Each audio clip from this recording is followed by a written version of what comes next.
Hello, everyone, and thank you for joining us on this episode of the Akkad and Koka Report. I'm Michel Akkad with you in San Francisco, and my co-host Anish Koka joins us from Philadelphia. Our guest today is one of the most important figures in cognitive psychology in the world. His pioneering work in the field of naturalistic decision-making has become a major challenge to the established schools of thought on how experts make good decisions. He is a leader of a growing research community focused on understanding how human beings acquire and apply knowledge to complex situations under uncertainty.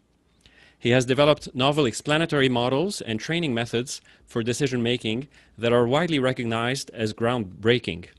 He is the author of numerous books, including the bestsellers Streetlights and Shadows, Searching for Keys in Adaptive Decision-Making, published in 2009, and Seeing What Others Don't, The Remarkable Ways We Gain Insight, published in 2013. He is notorious for having gained the respect and admiration of his intellectual opponent, Nobel Prize winner Daniel Kahneman, with whom he co-authored a widely read paper contrasting their somewhat divergent views. In truth, I am barely scratching the surface of his achievements, and he probably doesn't need any introduction for our audience, but we are delighted and honored to have with us Dr. Gary Klein. Gary, welcome to the show.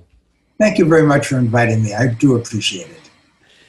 I'm going to have Anish start our line of questioning here to maybe give a little bit of a background to the audience.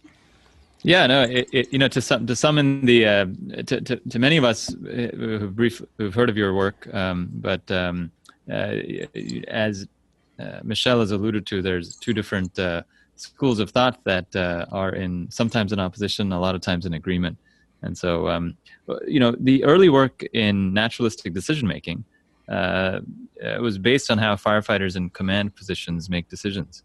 Can you talk about how this influenced you in terms of putting you on the path that you're on right now? Probably the most important project that I did in my whole career. And it all was sort of an accident. So I look back at it and I think, gosh, I was really lucky. This was in the mid-1980s, and we wanted to know, how do people make tough decisions under time pressure and uncertainty? And we thought, at this point, I wasn't thinking, I wasn't trying to start a new movement. I wasn't trying to do anything divergent. I said, okay, people had to compare options, but under time pressure and uncertainty, they can't compare lots of options. So what do they do instead? Well, maybe they just compare two options. And an announcement came out, requesting proposals came out of the Army to investigate this. And I imagine most of the people who responded used a laboratory paradigm, because that's a nice way to control everything. And they just varied time pressure, they varied uncertainty. But we didn't choose that approach. We said, if we're going to study how people really do it, let's pick a population. So we picked firefighters. And we picked them because there's hardly anybody who has to make life and death decisions on a regular basis the way firefighters do. So we selected them, and it was a really lucky choice because they were great to work with. They were very cooperative. And we had this idea that they would be comparing different options. And I still remember the first firefighter that I interviewed. And I said, I'm here to study how you make decisions. And we won the contract. We won, our proposal was accepted. And so we're started, we're excited, and I'm enthusiastic. And I said, I'm here to study how you make decisions. Can you tell me about it? And he said, I've been a firefighter for 16 years. I've been a captain for 12 of those years. And I don't think I've ever made a single decision in my whole career.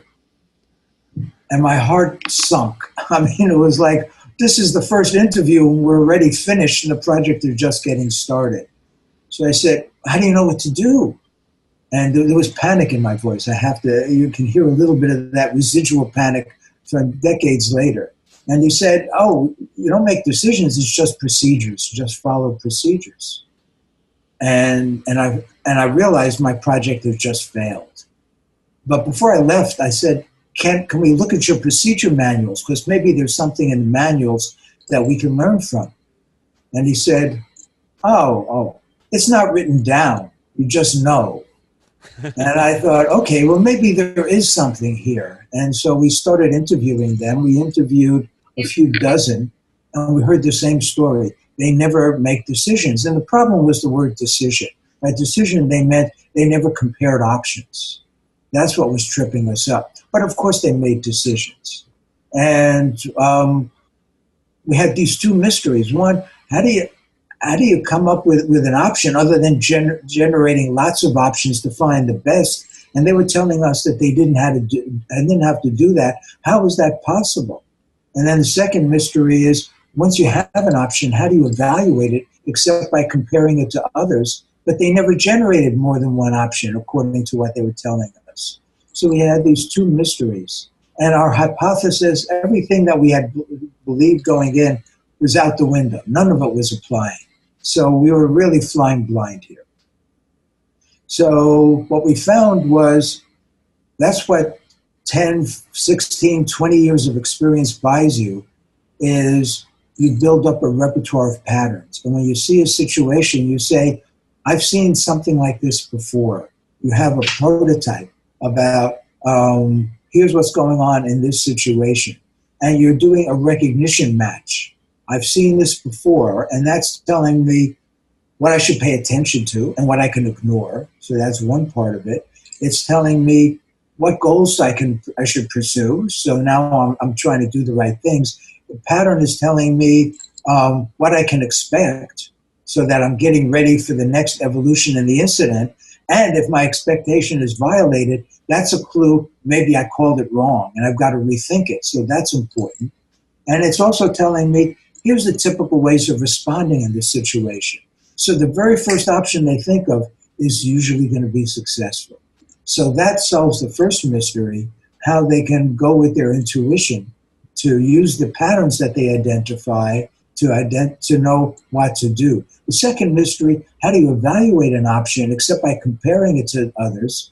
And we looked through all of our interview protocols, and the answer to that was they evaluated it not by comparing it to others, but by imagining it. And they imagined themselves carrying out the option, and if it worked, great. They didn't have to go further. If it almost worked, then they could modify it. And if they couldn't find a way to make it work, then they'd say, forget that option. What's next in my repertoire? And they keep going down till they find one that was successful. And so this is a recognition prime decision model. It's not just recognition and intuition. That's the first pattern matching part. But this mental simulation, this imagining part, is deliberate and it's conscious. So it's a blend of intuition plus analysis. And that's what made my connection work with Daniel Kahneman, because he was looking at what he calls system 1 and system 2, and that sort of lines up to intuition and analysis. Yeah, no, it's a wonderful story, and your book, which I recommend everyone get, Streetlights and Shadows, also has a number of these examples of these type of decision-making processes that go well beyond systems and checklists and whatnot. And I think, you know, your first chapter of Streetlights and Shadows, I believe, is about the decisions that a pilot makes on a plane that runs out of fuel at, you know, whatever, 40,000 feet, and how it is they have to, you know, everything, there's no power, no fuel, essentially they're gliding this plane down, and it's an amazing story, and it highlights exactly what you're saying. And it's amazing how what the commonalities, you know, regardless of fields, in terms of how these, you know, these experts make these amazing decisions under this massive time pressure. Now of course, there's the other point is that, you know, the judgment of experts is eminently fallible. Daniel Kahneman, the Nobel Prize-winning economist, maybe the most prominent individual who subscribes to the theory that heuristics and biases held by individuals leads to flawed decisions. The idea arises from work done by Paul Meehl in the 1950s. Can you tell us about Paul Meehl's work and how that influenced Daniel Kahneman, like the firefighters influenced you, to put you know, Daniel Kahneman and the heuristic bias group on a very different path than what you're on? Right. So Paul Meehl was a researcher, and and a practitioner, and wrote an extremely influential book about what he found of people who thought they were making good decisions based on their intuition, but in fact weren't. That there were better ways for them more analytical ways that would outperform their intuition. And he showed that analytical techniques could outperform their intuitions in a great many different situations. And Kahneman, who was in Israel, I believe he was still in the Israeli Defense Force, read Neil's book and it transformed him.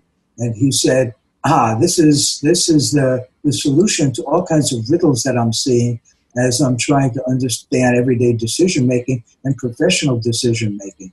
And so the notion is that intuition is limited and analysis can outperform the intuition. So he comes from a completely different framework than I do. But Daniel Kahneman, in addition to being so smart and so creative, and to producing this marvelous body of work on heuristics and biases, also has part of his background being a psychologist in the Israeli Defense Force and trying to come up with solutions to practical problems. So he has a real orientation towards issues that matter and making a difference. Right. No, that's great. Paul Meehl took, one of the things he did was he took 20 studies that compared forecasts of human judges versus statistical models, and the outcomes were very different. Academic success, patient recidivism, propensity for violence of folks that were in jail, and although the algorithms that were chosen were based on a very small set of information compared to what the humans had, the statistical predictions were more accurate than humans, and that's kind of what led to this idea that human judgment is significantly has significant problems with it. And you make the point in your paper together that your conclusion rather is that human judgments are noisy to the point it substantially impairs their validity. Can you talk about when algorithms can reliably be better than judgment? You also discuss, low validity and high validity environments, and give us a sense of, how it is, where it is judgment may fail more often, in what type of environment. Right. So here's one of the limitations of Neil's work in trying to make too much of it. In most situations, intuition works fine. I mean, we've evolved it for thousands of years, and it works very, very well. The heuristics and biases community wanted to demonstrate that people use heuristics. And so they put people in usually in laboratory settings. Neil did work in practical applied settings, but a lot of the heuristics and biases research was done in laboratories. And they put people in those sorts of situations, and they sort of set them up so that the heuristic would work against them. They found certain configurations where the heuristic wouldn't give an optimal solution. And in fact, it didn't. And they said, see, heuristics aren't perfect. But we know that they're not perfect. And we know that you shouldn't trust your intuition. That's clear. The part that I feel strongly about is we can't trust the analyses either, because analyses aren't perfect. And we see people using analyses, setting them up wrong, using base rates that turn out to be flawed after the fact. So nothing is perfect. There's no recipe for making perfect kinds of decisions. In Neil's study, he found that analyses outperformed intuition, but that was only a small increase where analyses came out better than intuition. Most of the time, they were fairly comparable. There were a small number where intuition outperformed the analyses. So the differences aren't as great as you might think. And so I think people tend to make too much of it. And so that's one of the problems with trying to look at the results of of what the analyses can accomplish. And in fact, where the analyses outperform us is where the cues are extremely subtle. And Daniel Kahneman has made this point. And he said, this, for most decisions, it's not that subtle. And so people feeling, I shouldn't believe, I shouldn't listen to my intuition, are doing themselves a disservice. One of the things I feel strongly about for the heuristics and biases research in laboratories is that they ignore expertise. And Meal didn't, but a lot of the laboratory researchers do. I once had one laboratory researcher tell me, "Oh, I use highly experienced subjects. I give them at least 10 hours of practice." And I had just finished studying my firefighters. They had an average of over 20 years of experience. And I'm thinking, 10 hours, 20 years, these aren't the same organism. So to try to draw conclusions based on people who have no expertise, that bothers me, because I don't think it's doing a service to people in the medical community, in aviation, in petrochemical plants, who spend decades developing and honing their intuitions. In fact, Gary, isn't it by the nature of their research that the people in the heuristic and biases camp focus really on average effects? So if, analysis may perhaps beat judgment on average, but there will be, experts, good experts, that will beat the machine, so to speak, more often than not. But those are lumped with, essentially it looks at average effects as opposed to saying, well, there are people who know what to do, what can we learn from them, and how can we follow their example? Am I right? You're extremely right. Everything gets lumped together, and you don't look at the, not even the outliers, but the ones who are really developed high levels of expertise and who are able to perform astonishing feats of judgment. Right. Before we get to the field of medicine, where we'd like to focus, because our show is about healthcare issues. Before we do that, can you define for us what intuition is? Because people may have a vague understanding of what it is, and I'd like you to explain that. Well, I can't really define it because it has so many different meanings, and that's part of the problem.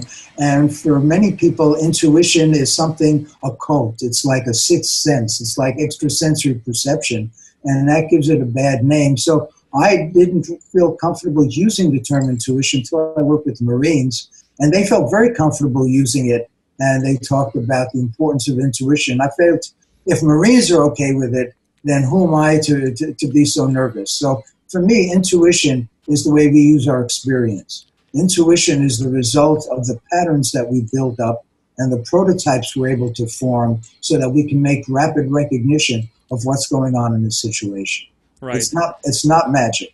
I agree, and I think from reading what you write, intuition has to do with recognition and seeing patterns, as you just said earlier. And would that be opposed to the way the other camp views the mind as being more of a computation, right? As the mind as making calculations in order to come up with, the right answer to a problem?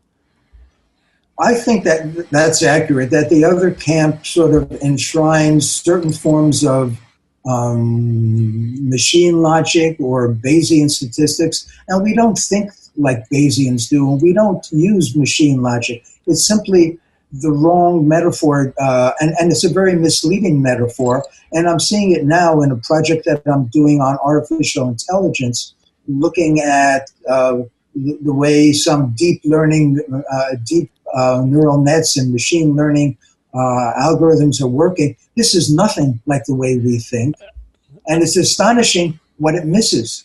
I'm so glad you're saying that, because I think you're absolutely correct. I mean, there seems to be a wide appeal to this idea that humans think like computers in a way, and that sort of thing.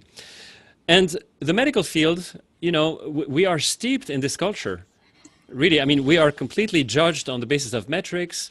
We have algorithms and formal processes that we are told we need to use and disregard our judgment that is fallible.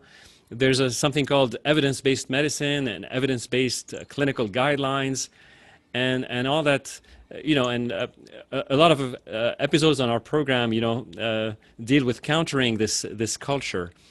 Tell us how you view the medical field. Yeah, go ahead. Let me just interrupt there. I've written with some co-authors, and I have written a few papers on the limitations of evidence-based medicine, because it is not trivial to engage in evidence-based medicine. There are a number of cognitive challenges about understanding the evidence, and the evidence is usually done in fairly controlled environments. But as a physician, you're dealing with a real patient who has a number of different problems and characteristics, and trying to map the evidence onto real patients is not at all trivial. So I think evidence-based medicine is much more difficult to apply in situations than people are letting on. Music to my ears. Music to my ears, Gary. So let's try to be practical here. I know you have given a lot of thoughts to how people can get trained to become better experts. And I'm wondering if you can tell us a little bit how you would view your methods being applied to the field of medicine, because you've interviewed doctors, you've interviewed nurses, you're very familiar with the medical field. Right. Give us your thoughts on that. Right. So after I did my research with firefighters, we replicated it in a number of areas, including with physicians and nurses. And then I'm hit with this dilemma. What do I do with this? Now that I have an understanding about how people actually make decisions under time pressure and uncertainty, what can I do to train them? And for a long time, I didn't know. And I was frustrated by this.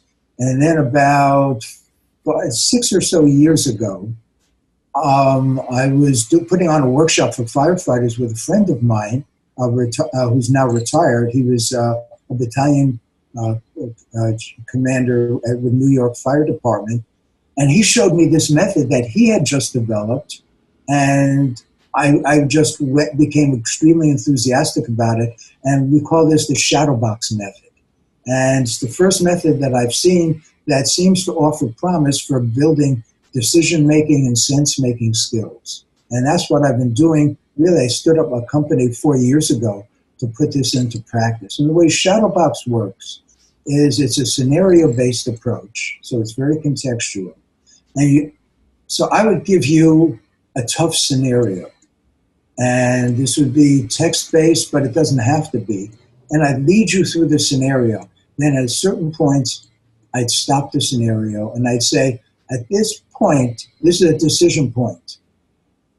It might be, what are you going to do? Here's 4 options. Rank order them and then write down the reason why you ranked them that way. But it's not just about what would you do. It could be, what are you trying to achieve? Here's 3 goals. Rank order those and write down your reason. Or it could be, what are you noticing? Here's 5 cues. Rank order those in terms of their importance and write down why you ranked them that way. Or what are you worried about?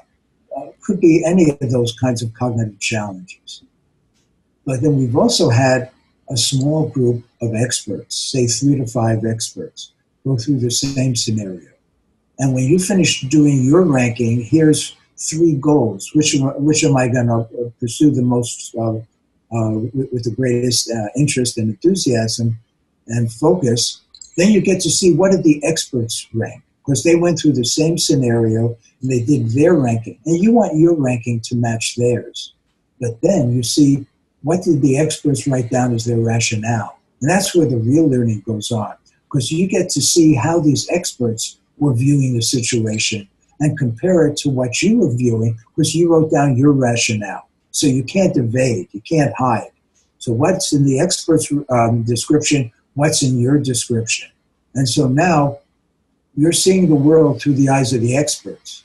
But the experts don't have to be there, because that's always a bottleneck in training. So the experts have given us their responses, and you can go through it.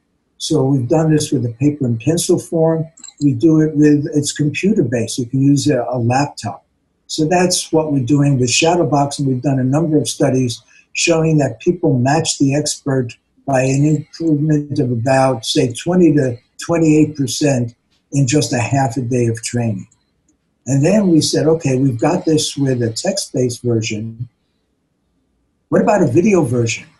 What if we took a video of a situation, of a patient, of an operation, of whatever you want, and we gave you the ability with your mouse to click on anything that you think is important and write down why you clicked on that.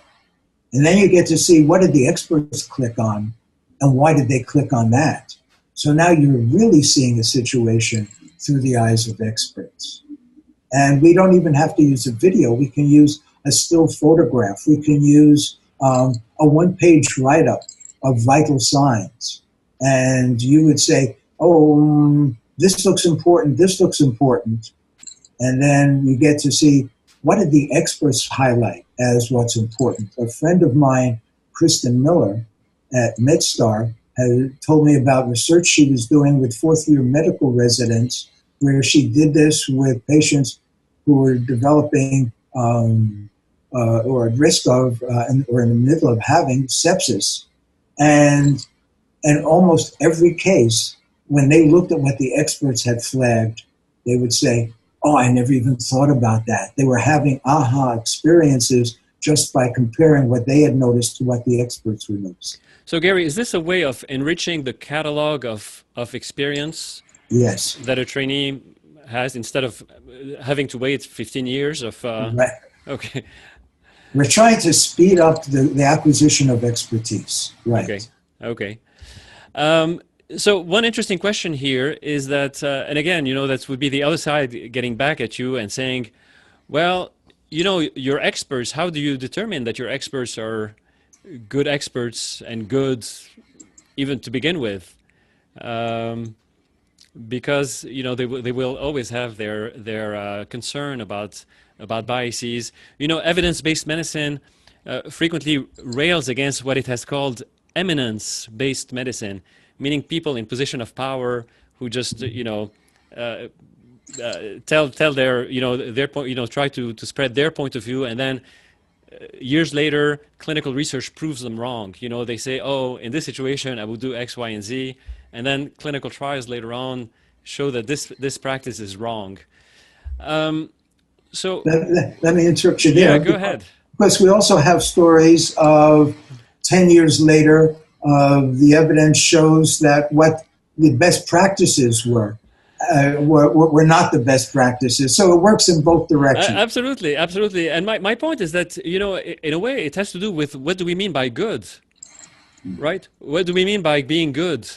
Right. And if the point of view is going to be that good has to do with accuracy, how close you get to some kind of predefined targets, then maybe the analysis will win out. But in medicine, good cannot be defined that way. We're not judged, the value of a doctor is not going to be judged on the accuracy of things. Because it's eminently uncertain, and really medicine, at the heart of it, is really a relationship between a doctor and a patient, and that sort of thing is very fluid.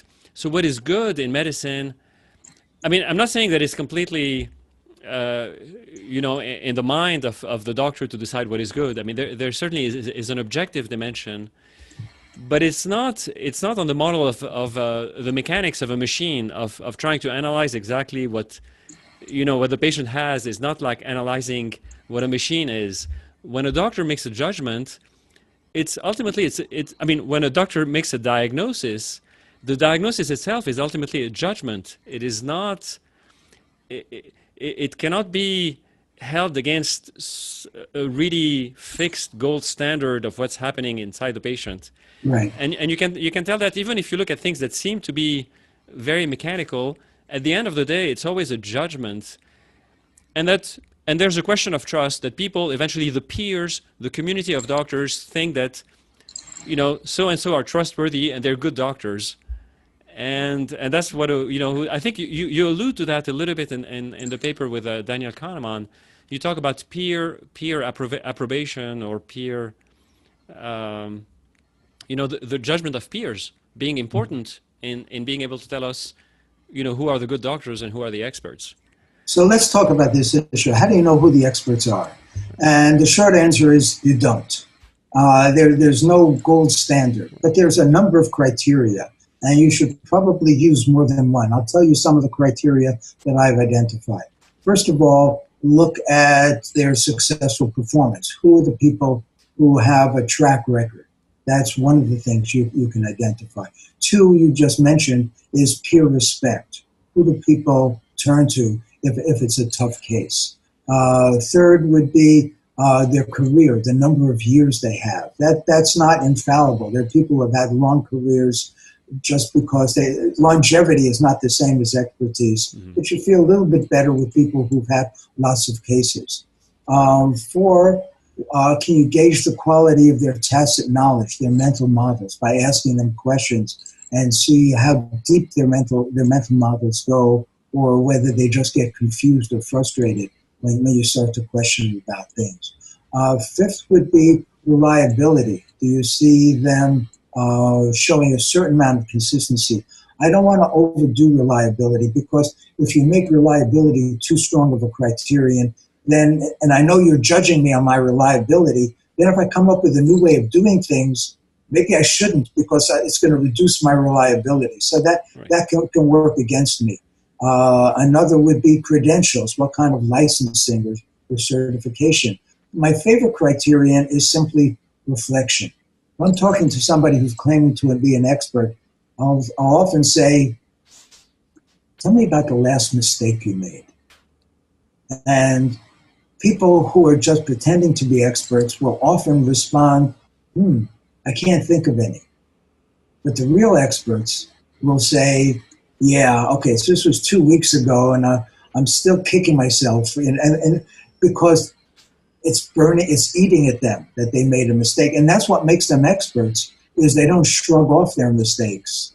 They really focus and reflect on those mistakes and see what they can learn from them. So those are the criteria that I've identified. There's no one that's a magic criterion, but if you see several of these lining up, that should give you a better feeling.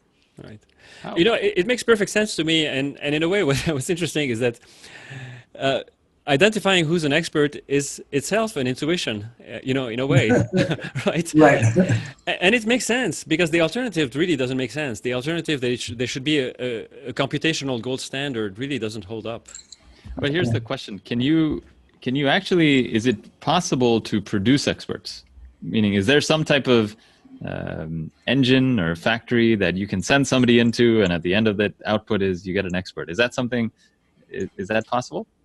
I think it's possible to build expertise in people in areas that are reasonably stable. I don't think I can make somebody an expert at selecting stocks, because it's too noisy an environment. It's too chaotic environment. But in medicine, certainly, I mean, you know that there are experts in medicine, and you know that people are better after several years than they were just starting out. And you know that there are mistakes people make at the very beginning that they've learned from experience. The Shadowbox method is a method that we've been using to try to boost expertise. The medical community has a variety of training programs. I'd like to have more of a chance to introduce Shadowbox in various ways into the medical community. However, one of the things that worries me is that if people become too disenchanted with expertise because of the heuristics and biases community, then I have a fear that they're going to say, why bother trying to create experts and trying to build expertise? Let's turn everything over to the statistics and to the analysis and to evidence-based medicine and get the human out of it altogether. And that's a frightening vision for me. I agree. And I think, I mean, to my mind, it's already a sort of reality in many ways. So why do you're very well respected, but at the same time, the heuristic and bias perspective seems to be entrenched. Why do you think there's such a why do you think it has such an appeal? I mean, I have a theory, is that because it lends itself to bureaucracy, don't you think? That Right. Yes. Right. And economics. right, So if I don't have, if expertise is something, if I can replace experts by algorithms, then I can just build the algorithms and I can hire cheaper beginners and turn them loose with the algorithm. I don't have to pay them as much. I don't have to worry about turnover, and I can have some sort of quality assurance. And so I've been documenting what I call a war on expertise that different communities are waging, heuristics and biases, trying to convince us that experts are flawed, artificial intelligence claiming that the AI programs can outperform experts on things like chess and Go, which they can. Other kinds of communities are chiming in, and it's very disturbing to me to see this happening. right. And I wonder, another one that came to mind is, sorry, Anish, is there seems to be also an egalitarian appeal to analysis and heuristic. If if you want to train experts, that means that, by definition, you will have people who are better than others.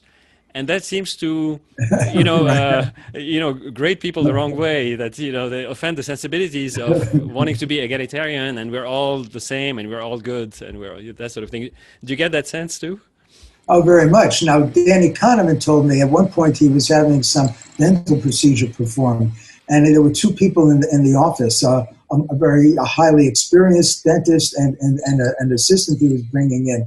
And he said the assistant took about 4 times as long to carry out these procedures as the head of the office, who could immediately see what was going on and didn't have to fiddle with things. And so, I mean, if we're worried about biases, here's an offer that I've made to everyone in the judgment and decision community who thinks that experts can't be trusted and that we're going to be misled by our intuitions. The work of Antonio Damasio has identified an area in the brain where there is a link between emotion and cognition and decision making, and identified it by working with patients who had a lesion in that area. And so now they suffered that lesion, which essentially disconnected those systems. And their lives became miserable. They turned into Mr. Spock, but not in a happy way, in an unhappy way. It would take them an hour to figure out something. They lost their jobs, their marriages broke up because they couldn't draw on their intuition, on their expertise, and they were stuck trying to analyze everything. So here's my offer.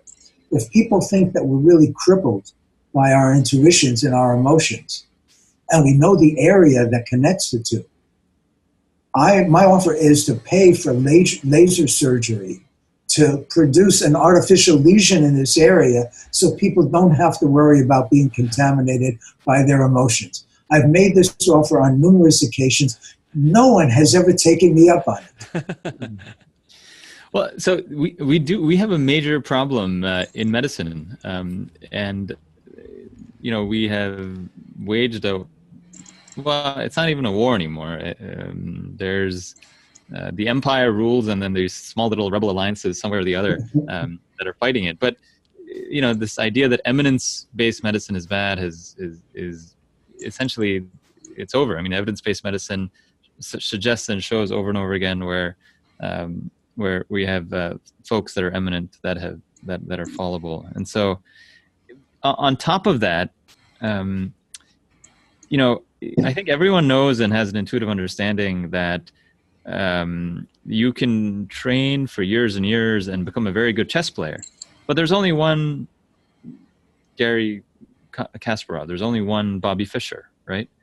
At some level, you have to, whatever field or profession you're in, you have to select for the best folks who can then, be allowed with experience to become the Bobby Fischers or whatnot, right?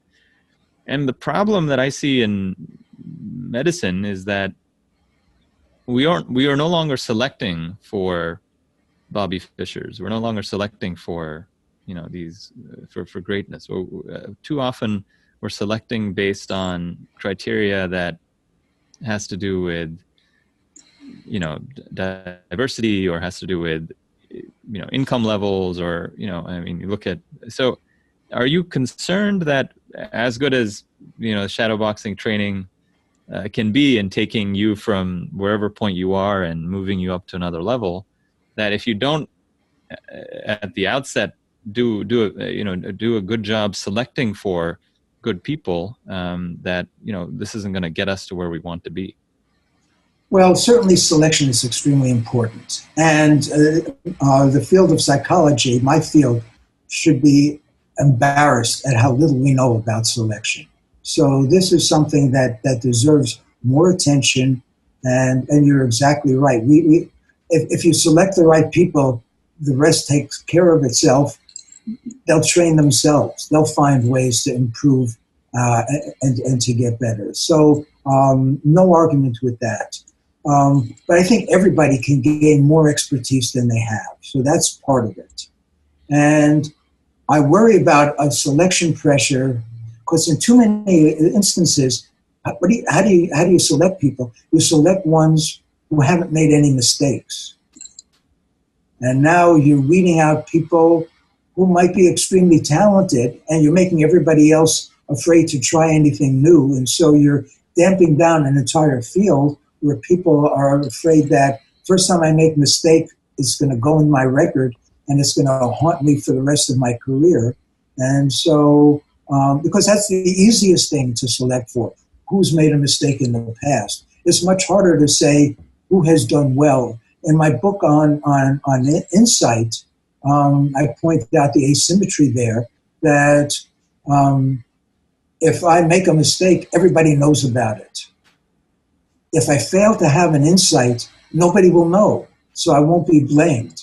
And so the demand characteristic is always to avoid mistakes, and that's really going to be a barrier to progress. So Gary, like Anish, I'm not very optimistic for medicine because it is so bureaucratic, you know, to begin with.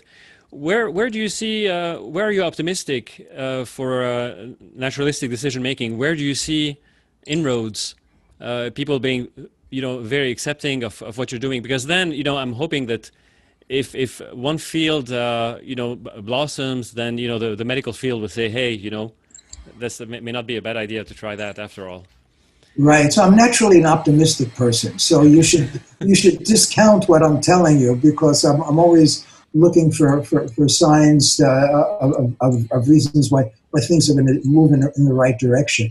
One of them is that we have a burgeoning field of naturalistic decision making. In fact, we've been having conferences in naturalistic decision making for the past 30 years now. And the next one is in your hometown of San Francisco in June of 2019. I'm very tempted to attend. Yes. I hope you will. And so more and more people, more and more practitioners, more and more graduate students are realizing that the heuristics and biases community, influential as it has been, isn't going to solve all of their problems. And so I think we have to wait for that realization to get drummed in, for people to become disillusioned. People who think that it's all a question of just coming up with procedures, like my firefighter thought, that there weren't procedures, and there can't be procedures for covering all kinds of contingencies. So I think we have to wait a bit for the disillusion to set in, and for people to say, this hasn't gotten me where I want, what else is there? And what we're trying to do is create the alternatives, such as Shadowbox and other methods that the people in my community are developing. Gary, one of the things that also struck me in terms of what you were saying, in terms of better decision making, and is to create high validity environments, right? You say that an environment of high validity is a necessary condition for the development of skilled intuition. So how does one in medicine, how would you go about suggesting we make these environments higher validity? That's a good question, and I haven't really given that any thought. I think the availability of data. Well, generally, why don't you say, generally speaking, what are high valid conditions? What are high valid environments? What are they known for? They're known for, here's the problem. High valid environments are known for being non-ambiguous. So that's why artificial intelligence does so well with games like chess or Go. I know where the chess piece is located on the board. There's no ambiguity about that. I know how many pieces I've taken. There's no ambiguity about that. I know what the rules are. They're not changing on me. So those are all criteria for a high validity environment. You don't have the luxury of working in a high validity environment. And I'll give that some thought after we're finished, Anish, and I'll pose it to members of my community about what could be done to to make it a more high valid environment. But you're, by definition, working in an ambiguous environment. And you can reduce the ambiguity because of the tests that we can perform. So that's one way that medicine has done an outstanding job of becoming a more high valid environment than it had been. You've already done an awful lot, and you're continuing to do a lot. But you're not going to move it to the level of chess or Go.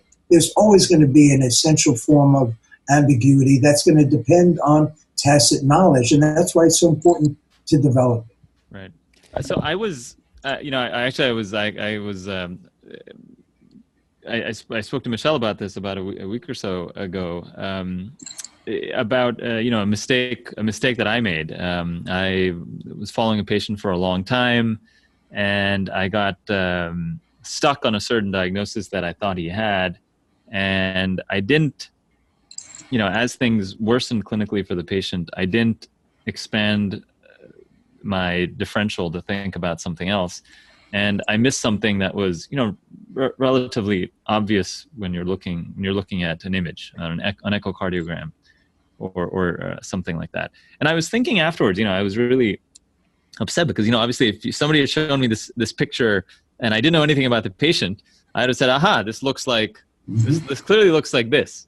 But because I was all focused in on this patient and what he had and what was going on, and he had multiple different organ systems that weren't doing well, and I was trying to figure this and that out, why the sodium level was low and trying to relate it to something else. And anyway, I was kind of focused in on management of things, and I kind of didn't take a step back and take a look at this picture.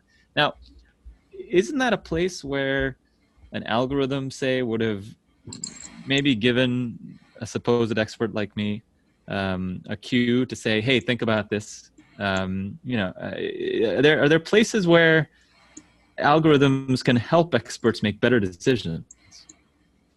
Given the way artificial intelligence is developing, I certainly couldn't argue with that thesis. I'm just not very enthusiastic about it or optimistic about that for a couple of reasons. One, when they show that algorithms outperform people, they usually find parts of the task that can be reduced to algorithm. And so they ignore parts of the task that require subjective interpretations and tacit knowledge. So in a way, it's not completely fair when they do those kinds of comparisons. So that's one reason. Second, if you have algorithms giving you warnings when something looks like it's going amiss, you're going to have those warnings going off all the time.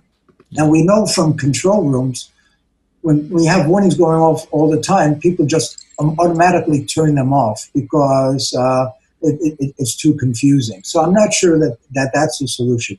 But let me talk about a project that I'm actually working on right now. Is about diagnostic error in medicine and in other domains. Because what you described is something that I'm seeing a lot of. And people like David Woods have referred to it as fixation. And the problem isn't that you had the wrong idea at the beginning, because you want people to speculate. The problem is when you speculate and you lock into that early interpretation, right, and you're ignoring other data and you're explaining it away. That's the problem. And that's where the fixation gets people like you and like me and like all of us, is that we're explaining away the discrepancies.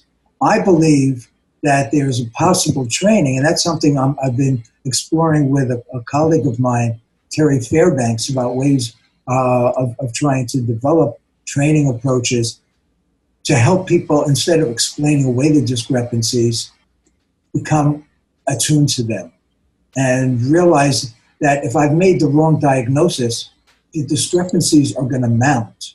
And so if I can become attuned to the discrepancies, they become a cue that maybe I've missed the interpretation. So that's something we're looking at. And I think that could be very exciting to try to reduce diagnostic errors. You described the perfect example. No, wonderful. Gary, we're nearing the end of the show here. It's been really wonderful. You've been generous with your time. Where can people follow you? We'll have this on the show notes, but for people listening, is there, you have a website? So I have people to? I have a Twitter account, KLE capital INSIGHT Klein site. Klein site. I have my website is www.shadowboxtraining, all one word, .com. I have my personal website, www.gary-klein.com. So I'm not hard to find. Okay. Well, we'll put all this on the show notes. We'll put links to your books and to that famous paper you had with Danny Kahneman. It's been great speaking with you. It's very enlightening. Your presence makes me optimistic, even if I'm generally not optimistic about medicine. But that's great. Thank you very much, Gary. Thank you. Very nice talking with you, All right, both of thanks. you.